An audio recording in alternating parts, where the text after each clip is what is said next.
Am I allowed to come to America? Hello, this is Reinhard von Hennigs.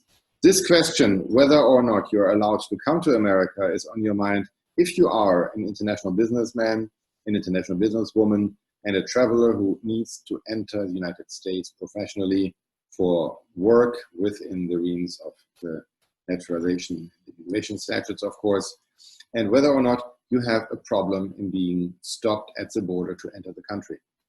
The current law requires you to have a so-called NIE, the national interest exception, where your presence in the United States is needed for the benefit of the United States.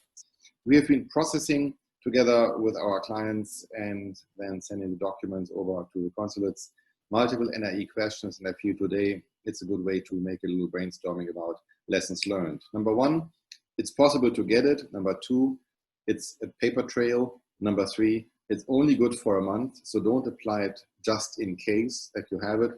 If you have it, you need to use it or you lose it. If NIE is of any relevance for you, keep also in mind that this is only an allowance for you to attempt to enter. If the Border Patrol, if the customs officer still feels that you're inadmissible, it does not change anything.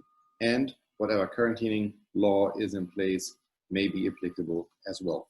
So at the end, NIE may be the solution for you, or is it the vaccine which is out for discussion? I really don't know, but NIE is today available, it's tangible, and it's possible.